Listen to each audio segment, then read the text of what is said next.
여러분들 혹시 1번 페이지 한번 보여주시겠습니까? 해피라는 뮤직비디오를 여러분 아십니까? 혹시 보신 적 있습니까? 없습니까? 예. 근 3, 4개월 동안에 유튜브에서 또 지금 조회수가 또 많이 올라가고 또 회자되고 또 그 음원을 가지고 다른 노래로 패러디하는 그런 노래를 많이 만들고 있는 그 원곡이 바로 오늘 우리가 보고 있는 저 화면의 해피입니다. 이 해피는 차노을이라는 학생이 있고 그 아버지가 함께 자기 자랑 영상으로 만든 숙제 영상입니다. 그 아들이 보이기에는 이제 참 예쁘고 건강해 보이지만 ADHD를 가지고 있어요. 그래서 아빠가 이 아들이 학교에서 친구들과 함께 사이좋게 잘 지내고 많은 친구를 사귀었으면 좋겠다 그런 마음을 가지고 아들을 소개하는 영상으로 해피, 행복이라는 뮤직비디오를 찍었는데 이것이 대박이 나서 지금도 많은 사람들에게 또 불려서 같이 또 협업해서 합찬으로 뮤직비디오를 찍고 있는 아이입니다. 이 노래의 마지막 부분의 가사는 이렇습니다. 2번 보여주시겠습니까? 사실 내가 진짜 되고 싶은 건 세상에서 가장 행복한 사람. 나는 할래, 행복할래, 뭐가 됐든 나는 행복하게 살래가 이 노래의 마지막 가사입니다. 이 가사를 보면은 그 아들을 향한 아버지의 소망이 보입니다. 아들이 다른 사람들의 편견이나 차별을 받지 않고 있는 모습 그대로를 사랑받으면서 성장하기를, 그리고 그 아들이 행복하게 자기의 삶을 잘 꾸려가기를 바라는 마음을 가지고 지은 노래다라는 것을 이 가사를 통해서 우리가 알 수 있습니다. 이것이 바로 아빠의 마음입니다. 아빠가 말했던 행복, 그렇다면 우리는 행복이 무엇인지를 알아야겠죠. 행복이란 과연 무엇일까요? 3번 보여주시겠습니다. 예. 3번에 행복의 이 사전적인 뜻은 희망을 그리는 상태에서의 좋은 감정이라고 합니다. 그리고 자신이 원하는 욕구와 욕망이 충족이 되어서 만족을 느끼는 상태가 행복이라고 합니다. 불안감을 느끼지 않고 안심해하는 것, 이것이 행복이라고 사전적으로 우리에게 그 뜻을 표현하고 있습니다. 이 말의 뜻을 종합하면 행복은 어떤 좋은 감정 상태라고 우리가 알 수 있습니다. 심리학자들은 행복을 좋은 감정의 총합이다라고 말을 합니다. 해서 4번 보여주시겠습니까? 앞에 보시는 것처럼 여기 나와 있는 것이 바로 행복 주머니입니다. 우리 마음속에는 모두가 이렇게 행복 주머니가 있습니다. 그래서 이 주머니 속에 좋은 감정을 담아서 그것을 가지고 행복감을 느끼는 것, 이것을 행복이라고 우리가 말을 할 수 있습니다. 여러분들은 이것을 보았을 때 여러분들의 행복 주머니에는 행복한 감정들이 가득합니까? 좋은 감정이 가득합니까? 여러분들 행복하십니까? 예, 이 말씀은 우리에게 조금은 좀 낯설기도 하고 불편하기도 합니다. 행복이라고 하면은 모두가 다 원하죠. 근데 이것이 또 행복이 우리 마음속에 있는 행복 주머니 속에 담겨지는 좋은 감정들이라고 했을 때 우리가 조금은 불편한 것은 우리 마음에 있는 행복 주머니에 꼭 좋은 것만 있지 않기 때문입니다. 우리 마음속에 좋은 것만 있지 않고 나쁜 것들도 있기 때문에 과연 내가 정말 행복한가? 라고 반문하면은 그렇지는 않은 것 같은데? 라는 그런 생각이 들지 않습니까? 근데 놀라지 마십시오. 그것이 정상입니다. 원래 우리는 그렇습니다. 우리의 감정이 100% 다 좋은 것일 수가 없죠. 다 좋은 것이 우리 행복 주머니에 가득할 수는 없습니다. 그것을 우리가 인정하는 것입니다. 우리는 행복이라는 감정을 항상 좋은 것만 있기를 원합니다. 그래서 늘 맛있는 것을 먹고 가고 싶은 곳을 가고 그리고 하고 싶은 것을 하고 싶은 그런 욕망을 따릅니다. 하지만 이런 욕망을 따른다고 해서 우리가 정말 행복한가를 보게 되면 꼭 그렇지 않다라는 것을 우리가 알 수 있습니다. 예를 들어서 여러분들 먹고 싶은 것만 계속 먹으면 행복할까요? 먹고 싶은 것만 계속 먹으면 물론 그 먹을 때는 행복하겠죠. 하지만 먹고 싶은 것을 계속 먹었다가 건강에 적신호가 들어오면은 우리는 바로 그 즉시로 우리의 불행이 찾아오는 것을 보게 됩니다. 내가 좋은 것을 했는데 그것이 오히려 나에게 독이 되었을 때 우리는 행복이 가득 차였던 것들이 갑자기 다 털털 비워지고 갑자기 불행이라는 안 좋은 그런 감정들이 쌓여서 근심과 걱정과 낙심이 쌓여서 우리는 난 행복하지 않아. 난 불행해. 그런 마음을 가지게 됩니다. 가고 싶은 곳만 가면 어떨까요? 가고 싶은 곳에만 갈 수 있다면 행복할까요? 여행을 많이 해보신 분들에게 물어봤더니 그분들께서 하시는 말씀이 있습니다. 좋은 곳에 가도 그 추억이 오래 가지 않더라. 그리고 좋은 곳일 줄 알고 갔는데 막상 갔더니 내가 생각하는 것만큼의 그런 행복이 좋은 감정이 아니더라. 라고 말을 하는 것을 많이 들었습니다. 꼭 하는 말이 있죠. 대한민국이 제일 좋아. 대한민국이 제일 좋고 여기가 제일 최고야. 항상 이런 말을 합니다. 그러면서 또 마음속에 또 갈급한 심령을 가지고 또 여행을 갑니다. 때가 되면 가서 또 그 속에서 많은 여행을 돌아오지만 막상 또 갔더니 에이 별거 없었어 이러면서 행복에 대한 그 기준이 높았던지 좋은 것을 많이 보고 듣고 누리고 먹고 해도 충분히 누리지 못하고 또한 그 행복감을 온전하게 유지하지 못하고 오는 것을 보게 됩니다. 돈이 많으면 행복할까요? 돈과 행복에 대해서는 제가 돈이 많이 없기 때문에 많이 없다기보다는 아예 없기 때문에 제가 돈 가지고 행복하다 그렇지 않다는 말을 하기가 힘듭니다. 근데 여기에 대한 그 객관적인 지표가 있습니다. 5번 보여주시겠습니까? 이 세계의 행복 지수라는 통계가 있습니다. 그래서 보시면 왼쪽에 있는 표가 이 3년간 OECD 국가 중에서 행복 지수를 등급을 매긴 것인데 여기에 보시면 한국이 OECD 국가 중에서 34위를 했습니다. 34위를. 그리고 오른쪽에 표에 보시면 전체 137개국 중에서는 한국이 행복지수가 몇 위였죠? 57위 했습니다. 이 대한민국의 면목상 GDP가 14위라고 합니다. 어떤 분들은 7위라고 하기도 하지만 14위인데 그렇다면 우리가 행복도 14위가 되어야죠. 근데 면목상의 GDP는 14위인데도 불구하고 OECD에서도 34위 그리고 137개국에서는 57위를 하는 현저하게 차이가 나는 결과를 우리가 보지 않습니까? 이걸 보건대 이 돈과 행복이 정비례하는 것은 아니다 라는 것을 우리가 알 수 있습니다. 그래도 우리는 이 행복을 중요하게 여깁니다. 그리고 이 행복을 가지고 우리 삶의 가치와 또 의미를 판단하고 이것을 가지고 우리가 더 얻기를 희망합니다. 결혼 생활이 행복한가, 행복하지 않은가를 가지고 우리는 결혼 생활을 잘 하고 있다, 잘 하지 못하고 있다라고 판단합니다. 회사에서의 가치와 보람됨을 평가할 때도 회사 생활이 행복한가 하지 않은가를 점수와 매겨서 이것을 가지고 회사가 나에게 보람이 있다, 나에게 가치가 있다고 평가하고 판단하는 그런 기준을 삼기도 합니다. 행복에 대해서 우리가 여기고 있는 가치의 기준이 높은 것이죠. 심지어는 교회 사역에도 마찬가지입니다. 교회 봉사할 때도 내가 이 사역에 행복한가, 행복하지 않은가를 가지고 사역에 내가 계속 할 것인가를 유무를 가립니다. 어떤 선생님은 선생님으로서의 사역이 행복하지 않습니다라고 하면서 교사의 사역을 그만둡니다. 맞습니까? 여기에 대해서는 여러분들 어떻게 생각하십니까? 행복에 대해서 우리가 여기는 그런 가치 판단의 기준이 높은 것을 반증하고 있는 것입니다. 그렇다면 우리 아이들은 어떨까요? 우리 아이들 일도 안 하고 결혼도 안 했고 사역도 하지 않는 우리 아이들은 행복할까요? 아니죠. 우리 아이들은 아이들대로 행복하지 않습니다. 아이들은 입시 위주의 교육 때문에 치열하게 경쟁하고 또 밤늦게까지 공부하면서 온갖 스트레스에 시달리고 있습니다. 또한 미디어 매체 또 소셜 미디어의 발달로 인해서 다른 사람과 나의 처지를 비교하면서 그 개개인적으로는 박탈감, 소외감, 무력감, 우울증을 겪는 아이들이 많이 또 발생하고 있습니다. 우리 아이들은 아이들대로 힘들고 또 불행하다고 여기면서 생활하고 있습니다. 어른이든 아이든 자신을 뽐내고 행복한 척 연기를 해야지만 남들에게 인정받고 정말로 행복하구나 라고 인정받는 그런 시대가 오늘날 우리의 시대입니다. 앞서 제가 이 찬호울 아빠가 노래했던 행복 있지 않습니까? 그 아빠가 바랬던 행복과 지금 오늘날 살고 있는 우리 시대의 행복은 다른 것 같습니다.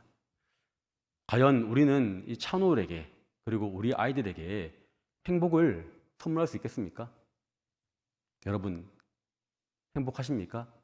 라고 이렇게 제가 계속 묻습니다. 여기서 우리는 이 행복에 대해서 정의를 다시 할 필요가 있습니다. 행동 심리학자들은 이 행복에 대해서 우리가 가지고 있는 행복 주머니에 있는 좋은 감정의 총합이다라고 했는데 이것을 다르게 또 해석하고 있습니다.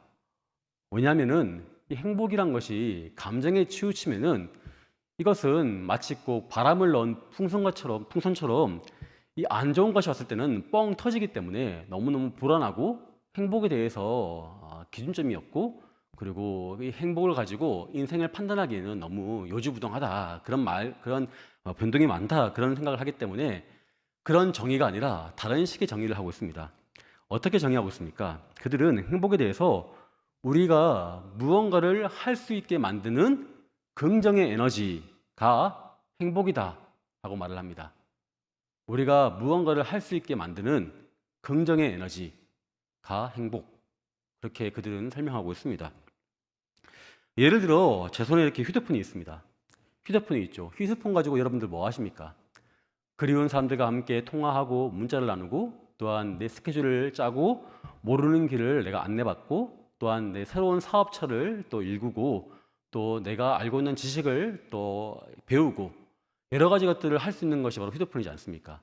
이 휴대폰을 휴대폰답게 사용하려면 이 휴대폰에는 항상 가득 차 있어야 하는 것이 있습니다. 무엇입니까? 배터리죠. 전기 에너지가 항상 여기 차 있어야지만 우리가 원하는 그 일들을 할 수 있는 것입니다. 6번 보여주시겠습니다.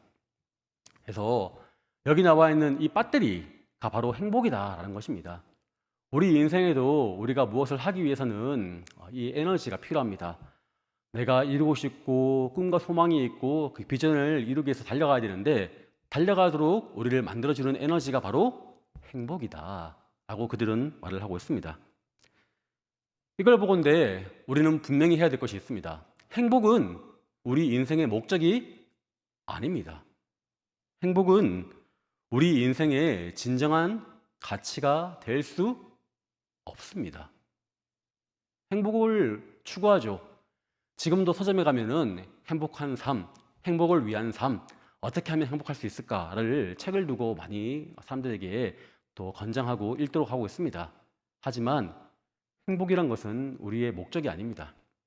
그것은 언제고 사라지고 말 것들이기 때문입니다. 마치 휴대폰에 있는 배터리처럼 우리가 배터리가 계속 있습니까? 떨어지지 않습니까? 마찬가지로 행복도 떨어지기 때문에 이것은 우리 삶의 목적이나 가치가 될 수 없습니다. 한데 반대로 지금 시대에는 행복을 너무 추구하기 때문에 이 행복에 대한 중독 사회가 되었습니다. 그래서 행복을 추구하다 보니까 더 행복하려고 하고 있고 종국에는 그 행복을 주는 것을 관계나 또 인기나 약물로 여러 가지 중독 형상으로 그것을 대체하고 채우려고 하는 것이죠. 마르지 않기를 원하지만 실상 이것은 마르기 때문에 부질없는 것입니다. 하지만 행복은 중요합니다. 앞서 말했듯이 우리가 무언가를 하기 위해서는 거기에 합당한 에너지가 필요하기 때문입니다. 행복해야 되는 이유는 우리가 무언가를 하기 위해서 행복한 것이지 행복 자체를 추구하는 것은 옳지 않다. 제가 이 말씀을 여러분께 드립니다. 또 제가 왜 행복이 중요하지 않다라고 하냐면 가장 큰 문제가 있기 때문입니다. 왜냐하면 이 행복이란 것이 송두리째 날아가는 날이 있기 때문입니다. 우리 인생에 원치 않는 사건, 사고로 인해서 내가 그동안 누려왔던 행복들이 하루아침에 바람처럼 안개처럼 후 하고 사라지는 때가 있기 때문에 그렇습니다. 이 건강했던 나의 몸이 어느 날 갑자기 건강검진을 통해서 몸에 안 좋은 것이 자라고 있다. 그 얘기 들었을 때 우리는 무너집니다. 그동안 내가 열심히 내 몸을 가꾸고 단련시키고 운동했는데 좋은 것을 먹었는데 내 몸에 나를 반대하는 것이 자라고 있는 것을 보면서 우리는 불행의 길로 접어들게 됩니다. 이것을 어떻게 할 것인가 걱정과 근심에 쌓이고 그동안 쌓아왔던 나의 행복들이 다 날아가게 됩니다. 또한 이것을 통해서 우리 가정의 행복도 날아가죠. 이것이 행복이 가지고 있는 가장 큰 불행입니다.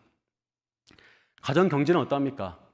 열심히 일을 해서 또 투자해서 돈을 많이 벌었지만 한순간에 판단착오로 그리고 배신으로 인해서 가지고 있는 것들을 잃어버릴 때 가정 경제가 더 이상은 회복되지 못하고 이전과 같은 그런 삶을 살지 못하게 될 때 우리는 불행을 경험하게 됩니다. 이 불행을 통해서 우리는 또 보죠. 우리 아이들이 내일 어떻게 할까? 내일 당장 먹을 것이 없다. 우리 집도 내놓아야 한다. 이런 생각 때문에 우리는 큰 불행을 또 경험하게 됩니다. 이것이 행복이 우리에게 주는 가장 위험한 것을 말하고 있습니다. 내 행복의 가장 큰 축을 담당했던 자녀의 사고는 어떠합니까? 이것은 정말로 회생 불가능한 사고가 되겠죠. 그리고 삶의 의미가 사라지고 곧바로 불행으로 치닫게 됩니다. 이런 불행들을 겪으신 분들을 제가 많이 보았습니다. 그분들의 마음의 무거움과 시름, 아픔과 낙심들은 이루 말로 헤아릴 수 없습니다. 그분들을 이해하려고 노력해도 차마 그 이해하는 데까지 가기가 너무 무섭습니다. 두렵고 떨립니다. 그 침울한 상태, 그 우울한 상태를 옆에서 가만히 보고 있으면 너무너무 삶이 힘들고 또한 나까지도 너무너무 힘든 상태가 되어지기 때문입니다. 이 행복감을 잃은 사람들은 아무런 희망을 바라지 않게 되고 나중에는 하나님께 원망합니다. 하나님, 왜 나에게 이런 일을 주셨습니까? 라고 하나님께 하소연합니다. 이것이 불행을 당한 사람들, 행복을 하루 한순간 잃어버리는 사람들이 하는 말들입니다. 오늘 우리가 읽은 본문 시편은 우리에게 이렇게 말을 하고 있습니다. 내 영혼아, 내가 어찌하여 낙심하며 어찌하여 내 속에서 불안해하는가? 라고 우리에게 말을 하고 있습니다. 이 시편 기자가 낙심한 상태, 큰 슬픔을 당한 상태를 우리에게 얘기하고 있습니다. 여기서 그가 슬픔을 당한 이유가 무엇입니까? 그의 대적이 그를 찌르고 있고 그의 원수가 그를 압제하기 때문에 그가 삶의 평화를 잃어버려서 낙심하고 있는 것입니다. 그리고 더더욱 더 큰 불행은 이런 상황 속에서 내가 믿고 의지하고 있는 하나님께서 침묵하시기 때문입니다. 그래서 그들이 말을 합니다. 너가 이렇게 힘든 일을 당하고 있는데 과연 너가 믿고 있는 하나님은 무엇을 하고 있느냐? 하나님, 너 지금 널 위해서 뭘 하고 있니? 라고 이렇게 우리를 조롱하고 우리를 멸시할 때 우리는 더 큰 낙심과 또한 더 큰 불행감을 느끼게 됩니다. 시편 기자는 잃어버린 그의 평온과 삶의 형편으로 인해서 그리고 잃어버린 하나님의 응답 때문에 그는 불행을 느끼고 있는 것입니다. 제가 여러 사람들을 만나면서 잃어버린 행복 때문에 힘들어하시는 분들을 보면서 한 가지 공통점을 제가 보았습니다.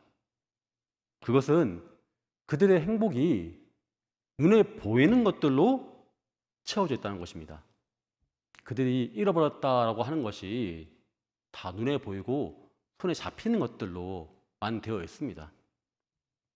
성적, 대학 입시, 자식의 잘됨, 돈, 미모, 건강, 인정, 관계의 형통, 사업의 번창, 높은 지위, 명예, 이것들입니다. 이것들은 우리 눈에 보이는 것들로 그것들을 잃어버렸을 때 사람들은 모두가 불행을 느낀다는 것을 제가 보았습니다. 여기서의 반전은 제가 또 가만히 보건대 그분들이 눈에 보이고 손에 잡았다라고 여기는 것들이 실상은 잡은 것이 아니었습니다. 현실적인 것을 그들이 말을 하고 있지만 지극히 또한 이상적인 것들을 말하고 있었죠. 성적에 대해서 얘기할 때도 마찬가지입니다. 성적이 떨어졌어요 라고 하는데 가만히 보면은 그 아이가 전교 1등이나 전국 1등도 아니었습니다. 건강에 대해서 막 얘기하고 있는데 그분의 평소 건강도 그렇게까지 완전한 상태가 아니었습니다. 사업의 마음을 얘기하고 있지만 실상 보면은 무리한 사업 확장이나 또 잘못된 판단을 해서 한 본인의 실수가 많습니다. 내가 가지고 있다, 내가 잡았다 여기는 것들도 보면은 실상 잡지 못한 것들이었어요. 그들이 내 것이었다라고 여기고 있지만 실상 보면은 그들도 잡은 것이 아니었어요. 근데 잡으려고 했던 것들이 잃어버리게 되니까 낙심하고 있는 것을 제가 보았습니다. 눈에 보이는 것, 손에 잡히는 것을 바라는 그분들을 보면서 저는 참 사람들의 가치관이나 바라보고 있는 시선이 한계가 많구나 라는 것을 저는 보았습니다. 그리고 그 잃어버린 것들 때문에 불행을 느끼는 분들에게 제가 하고 싶은 말이 있습니다. 제가 드리고 싶은 말씀은 아직 여러분들이 보지 못한 것이 있습니다. 아직 여러분들이 잡지 못한 것이 있습니다.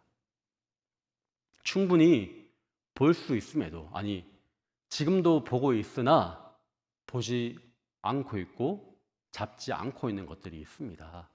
그런 것을 저는 말씀드리고 싶습니다. 그것이 무엇입니까? 그것은 첫 번째로는 먼저 이 큰 세상과 바로 나라는 존재입니다. 7번 화면 보십시오. 보시면 사람들은 저 왼쪽에 있는 것들을 추구하고 바라보고 있습니다. 내 눈에는 그것들만 보이고 있습니다. 그리고 그것들을 잃어버리면 마치 꼭 내가 불행해진 것처럼 여기고 있습니다. 한데 그들은 보지 못하는 것이 있습니다. 무엇입니까? 나를 보지 못합니다. 지금도 숨쉬고 있는 나, 지금도 이 모든 것들을 느끼고 판단하고 이것을 가지고 감정을 느끼고 있는 나를 보지 못합니다. 그리고 내가 있는 이 큰 세상을 보지 못합니다. 나는 큰 세상 보고 있어. 난 나를 잘 알아. 라고 나는 나를 보고 있어. 라고 하겠지만 실상 보면은 그들의 관심과 그들의 가치는 눈에 보이는 하지만 잡지 못한 것들로 향해 있고 정작 살아주시는 나는 보지 못하고 나를 잡지 못하고 내가 속한 이 큰 세상을 그들은 보지 못하는 것을 저는 많이 보았습니다. 그리고 그것을 보자고 여러분께 말씀드리고 싶습니다. 제가 휴대폰을 계속해서 예를 드리는데 제 손에 지금 휴대폰이 있지 않습니까? 저는 여기 있는 휴대폰을 보면서 저에게는 이 휴대폰을 만들 수 있는 지식이 없다는 것을 저는 깨닫습니다. 내가 내 것으로 여기면서 사용하고 있지만 실제로는 나는 이것을 만들 수 있는 지식이 하나도 없습니다. 저는 100년을 혼자 있어도 휴대폰을 만들 수가 없습니다.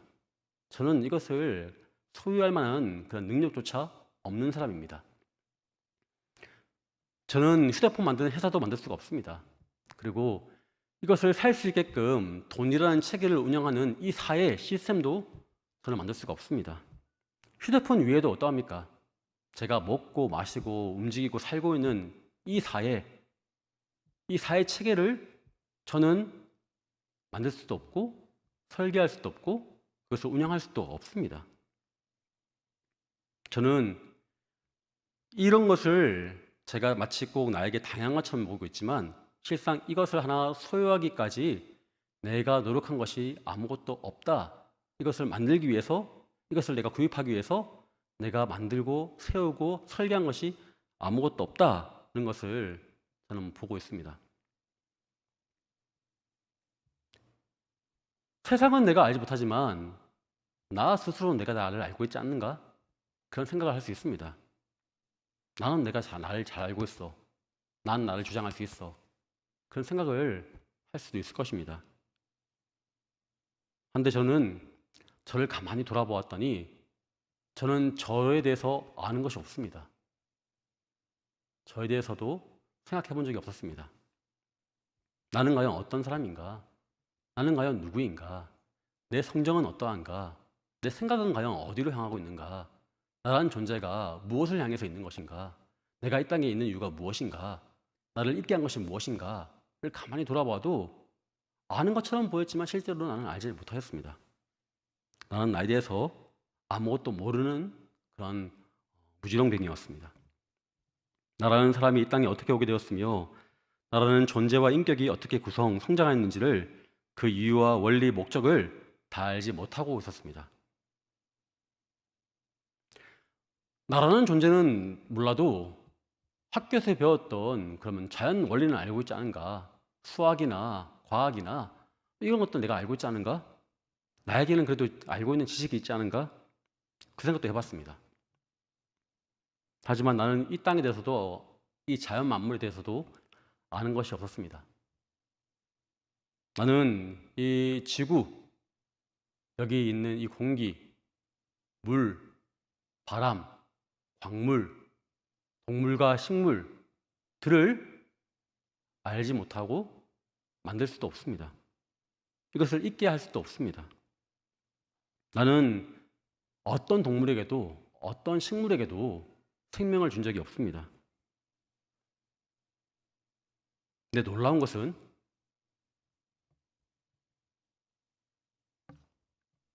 눈을 크게 뜨니 이 모든 것들이 나에게 거저 주어졌구나 라는 것을 저는 보았습니다. 눈을 크게 열고 이 땅을 보았더니 내가 있기 전부터 이 땅은 나에게 존재하였고, 내가 있기 전부터 이 사회는 운영되어 왔고, 내가 무엇을 하기 전부터 나의 부모님은 나를 준비하였고, 내가 성장할 수 있도록 모든 사회가 함께 굴러왔구나, 그런 것을 저는 보았습니다. 나는 이 모든 것을 거저받고 있는 인생이구나. 나의 노력과 나의 의지, 나의 지식이 들어간 것이 하나도 없구나. 나는 은혜로 이 모든 것을 누리고 있구나. 이런 것을 저는 보았습니다. 잃어버린 것이 있다라고 여겼죠. 내 눈앞에 있는 것들을 잃어버려서 그것을 내가 슬퍼하면서 애통해하지만 실제로는 잃어버린 것이 없습니다. 나는 오히려 풍성하였고 충분하였고 모든 것을 누리는 인생으로 지금 이곳에 서 있습니다. 나에게 허락된 이 큰 세상, 이 너무너무 감사하고 나란 존재가 이 땅에 있음에 감사하게 되었다는 것을 말씀드리고 싶습니다. 행복은 우리의 감정 그리고 가지고 있다 여겼던 것들을 잃어버렸을 때 느끼는 불행의 반대말입니다. 하지만 감사는 잃어버릴 것이 없는 모든 것을 거저받은 은혜를 누리는 것입니다. 저는 행복보다 감사를 이야기하고 싶습니다. 행복은 삶을 작게 보는 사람이 말을 하는 것이지만 감사는 세상을 크게 보는 사람만이 할 수 있는 것입니다. 행복은 제한적이지만 감사는 모든 것에 열려있기 때문입니다. 그래서 감사하는 사람은 행복을 추구하는 사람보다 더 행복합니다. 왜냐하면 행복은 변하는 감정에 기반을 두고 있지만 감사는 변하지 않는 사실에 근거하기 때문입니다. 저에게 누가 물어본다면 행복합니까? 라고 했을 때 내가 과연 행복한가? 그런 생각을 들 수 있습니다. 근데 누군가 나에게 감사하고 계십니까? 라고 하면은 저는 네, 감사하고 있습니다. 라고 말할 수 있습니다. 잃어버려도 내가 큰 슬픔을 당해도 내가 큰 어려움을 당할지라도 행복하지는 않을 수 있습니다. 하지만 감사할 수 있습니다. 그리고 그 감사가 오히려 나에게 더 큰 행복과 만족을 줍니다. 나는 결코 잃어버리지 않았다. 그리고 내가 잃어버렸다 여겼던 것들은 오히려 작은 것이었고 항상 나에게는 부유하고 풍족하고 그리고 모든 것이 넘치도록 있다. 그런 마음을 품으니 오히려 더 행복과 자족과 평안을 누리고 있습니다. 이렇게 눈을 크게 뜨고 감사하는 사람들은 그 다음으로는 눈에 보이지 않는 것을 보고 더 감사하게 됩니다. 무엇입니까? 눈에 보이지 않는 하나님을 보고 더 감사하게 됩니다. 하나님이셨군요. 내가 여기 있는 이 땅을 하나님께서 하셨군요. 내가 있기 전부터 하나님께서 이것을 다 나에게 주셨군요. 내가 만들지도 않았던 이 공기와 물을 나에게 주셨고 나에게 생명까지 주셔서 내가 호흡하고 살 수 있게 하신 것이 바로 하나님이셨군요. 라고 하나님을 보고 하나님께 감사하게 됩니다. 내가 이 땅에 있을 수 있게 하나님께서 우리 어머니 아버지를 만나게 하셔서 나를 낳게 하셨군요. 하나님께서 이미 벌써 나의 이름을 부르시고 나를 태중에서 부르시고 나를 지명하여 부르셔서 당신의 손바닥에 새기시고 나를 이 땅에 하셨군요. 하나님께서 나를 이곳에 오게 하셨군요. 그걸 보면서 감사하면서 더 만족과 평안과 안정을 누리게 됩니다. 하나님께서 하시는군요. 하나님께서 나에게 이런 사회를 주시고 이런 아름다운 대한민국을 주시고 함께 서로 호흡하면서 서로의 마음을 나누고 뜻을 나누면서 내일같이 연결할 수 있게 만드는 그런 이 사회를 주신 것 하나님이셨군요. 그런 것을 보게 됩니다. 이것을 가지고 더 크게 감사하게 됩니다. 시편 기자는 너는 하나님께 소망을 두라. 그가 나타나 도우시오로 말미암아 내가 여전히 찬송하리로다 라고 하면서 숨어 계시는 것처럼 보이지만 숨어 계시지 않고 지금도 선한 역사로 일하시는 하나님의 그 열심을 바라보고 찬송, 감사하라 라고 이렇게 그 스스로에게 그것을 명령하고 있습니다. 여러분들은 어떠하십니까? 여러분들은 내 속에서 내 영혼아, 내 속에서 내가 어찌하여 불안해하는가? 너는 오히려 소망을 하나님께 두고 하나님을 바라라. 그가 나타나 도우심으로 말미암아 너를 구원하실 것이다. 그런 감사의 고백을 하고 있습니까? 그런 사람들은 어떠한 상황에서든 흔들리지 않고 더욱더 굳건한 믿음의 길로 가게 될 줄로 믿습니다. 맞습니다. 행복을 추구하는 사람은 사업에 실패하면 불행해집니다. 하지만 감사하는 사람은 사업에 실패해도 불행하지 않습니다. 왜냐하면 사업이 실패한 것이지 내 인생이 실패한 것이 아니기 때문임을 믿기 때문입니다. 그리고 하나님 안에서 다시 시작할 수 있다는 것을 믿기 때문에 감사할 수 있고 다시금 소생할 수 있는 줄로 믿습니다. 행복을 추구하는 사람들은 사람들에게 상처받으면 실족합니다. 하지만 감사하는 사람들은 사람들에게 상처받아도 실족하지 않습니다. 왜냐하면 감사로 큰 믿음의 눈을 키운 사람은 남에게 상처받은 것을 통해서 나도 내가 누군가에게 상처를 준 사람이었다는 것을 돌아보게 됩니다. 그리고 이 상처가 주는 아픔을 통해서 내가 하나님께 얼마나 더 큰 아픔을 주었던가를 보면서 오히려 그 하나님의 참으심을 감사하게 됩니다. 그리고 하나님의 마음을 가지고 누군가의 상처를 싸매어주는 치료자가 되기를 힘쓰는 소망을 가지게 됩니다. 그래서 감사한 사람은 상처받는 일이 없는 줄로 믿습니다. 행복을 추구하는 사람들은 이 사랑하는 사람을 잃으면 크게 낙심합니다.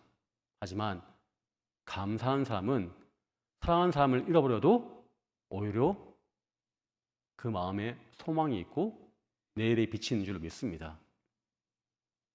제가 여러분께 드리고 싶은 예시가 있습니다. 제가 예전 교회에서 민규 형제가 있었습니다. 그 형제는 제가 교구 사역을 하면서 하자마자 바로 병원 신방을 가게 된 형제였습니다.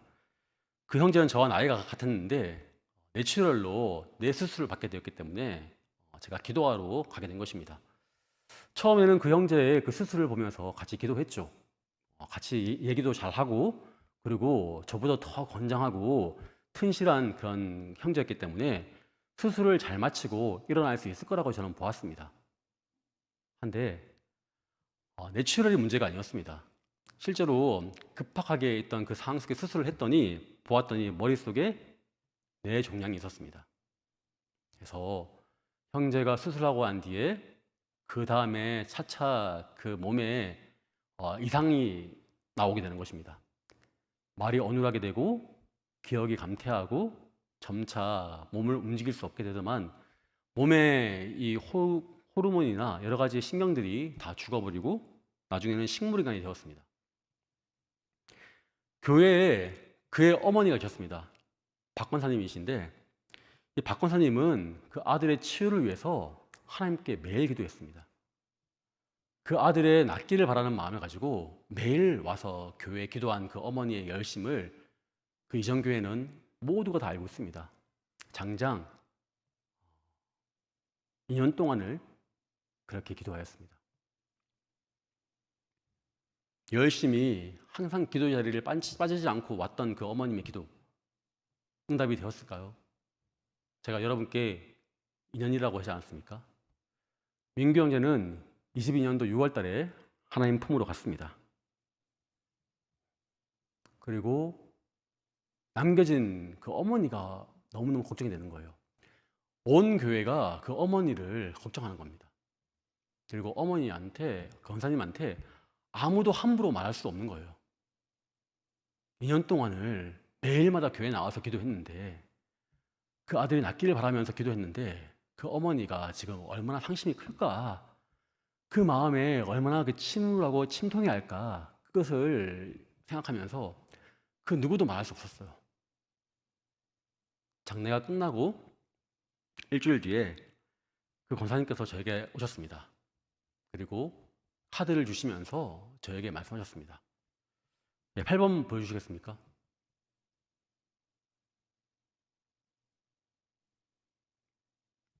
목사님, 아들 민규 천국 가는 순간까지 함께 기도와 사랑으로 섬겨주셔서 평생 잊지 않겠습니다. 모든 것에 감사드리며 사랑하고 축복합니다.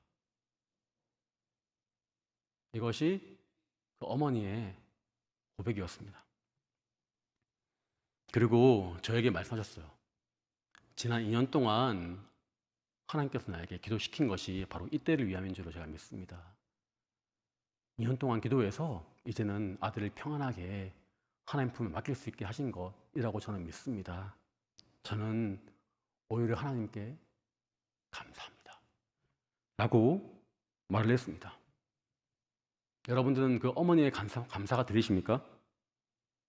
그분은 하나님을 믿기 때문에 그 어떤 극한 상황에서도 실족하지 않고 오히려 믿음으로 이길 수 있었습니다. 그리고 오히려 감사한 행복한 마음을 가지고 열심히 오히려 교회에 더 아픈 사람들을 위해서 기도하는 기도의 어머니가 되었습니다.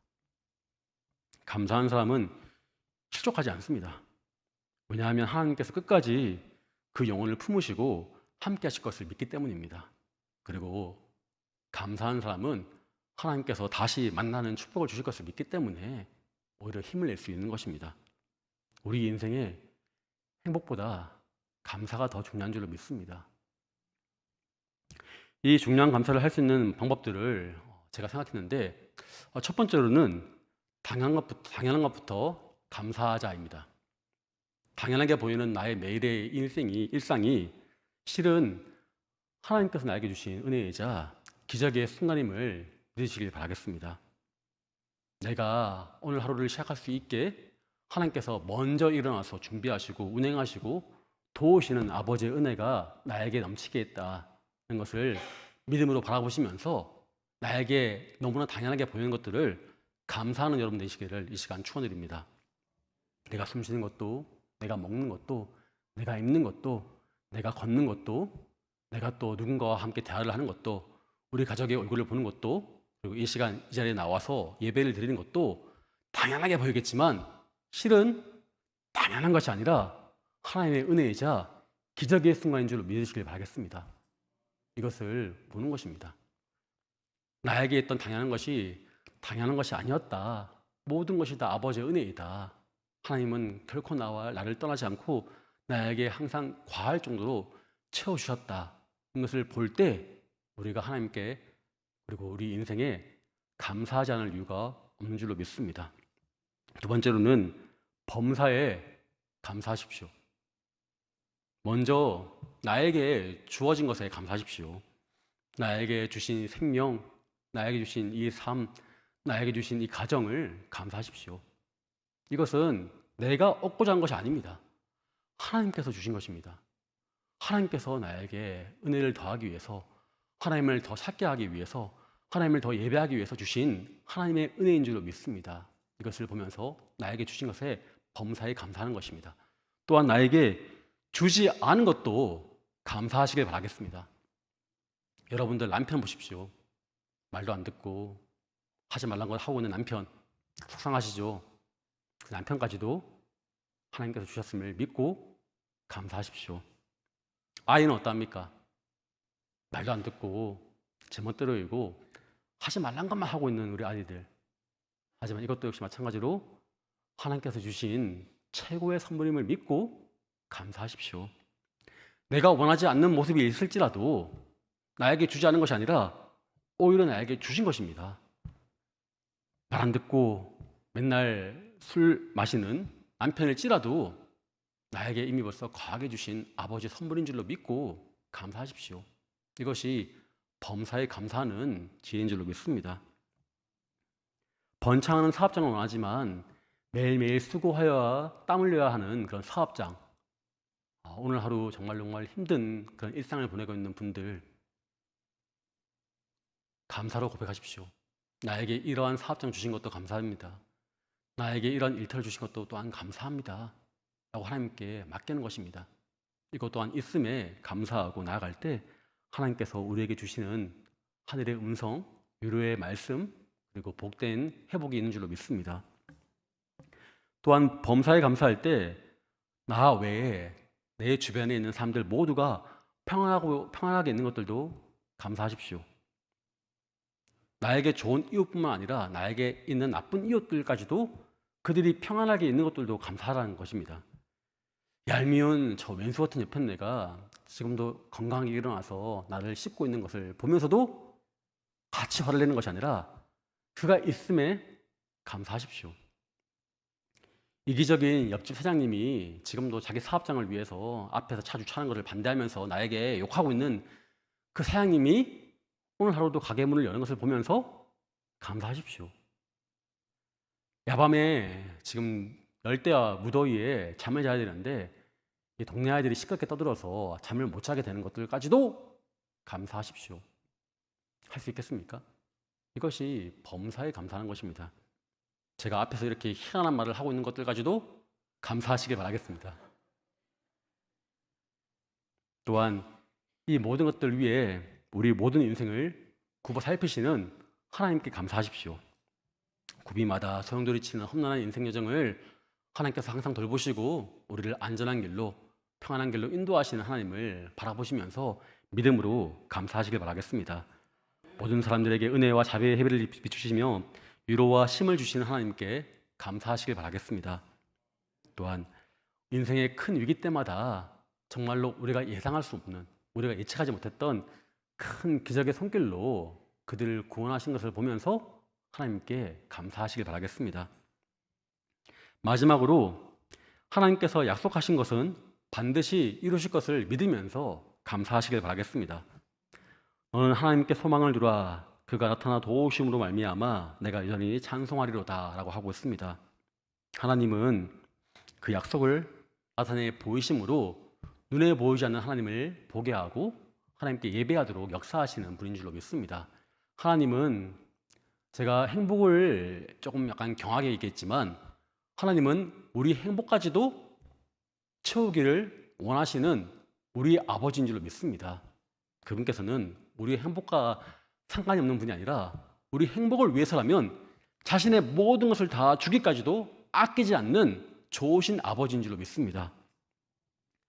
이사야 14장 24절 말씀 제가 읽어드리겠습니다. 만군의 여호와께서 맹세하여 이르시되 내가 생각한 것이 반드시 되며 내가 경영한 것을 반드시 이루리라 라고 하십니다. 하나님께서 약속하신 것은 어떤 것이라도 허투루 땅에 떨어지지 않고 반드시 결실하고 응하게 될 줄로 믿습니다. 로마서 10장 9절 말씀입니다. 제가 읽어드리겠습니다. 내가 만일 내 입으로 예수를 주로 시인하며 또 하나님께서 그를 죽은 자 가운데서 살리신 것을 내가 마음으로 믿으면 구원을 받으리라. 아멘. 하나님께서 그 아들 예수를 보내신 것처럼 그 예수 보내신 그 사랑대로 우리를 사랑하시고 품으시고 우리의 삶과 영혼을 끝까지 구원하시는 은혜 하나님인 줄로 믿습니다. 그것을 믿고 끝까지 그 말씀하신 것을 이루시는 하나님께 감사하시길 바라겠습니다. 이사야 49장 15절 말씀입니다. 제가 읽어드리겠습니다. 여인이 어찌 그 젖먹는 자식을 잊겠으며 자기 태에서 난 아들을 긍휼히 여기지 않겠느냐. 그들은 혹시 잊을지라도 나는 너를 잊지 아니할 것이라 라고 하고 있습니다. 어미가 배 아파 낳은 자식도 잊어버리는데 하나님은 그러지 않다라고 하십니다. 그리고 끝까지 지켜보아 주시겠다고 말씀하십니다. 그 말씀하신 것을 믿고 미리 감사하시길 바라겠습니다. 말씀을 믿고 감사하는 자에게 하나님께서 그 믿음대로, 그 말씀을 믿는 믿음대로 반드시 응하게 하는 축복을 주실 것을 믿습니다. 이사야 43장 19절 말씀이 있습니다. 보라, 내가 새 일을 행하리니 이제 나타낼 것이라 라고 하고 있습니다. 약속을 이루시고 새 일을 행하시는 그 하나님께서 우리와 함께 하시는데 우리가 감사하지 않을 이유가 없습니다. 믿습니까? 모든 것의 주인이신 하나님을 큰 눈으로 바라보고 말씀을 의지하고 믿음으로 범사에 감사하여서 넘치는 기쁨과 행복으로 복된 신앙생활 하시는 여러분 되시기를 이 시간 간절히 축원드립니다.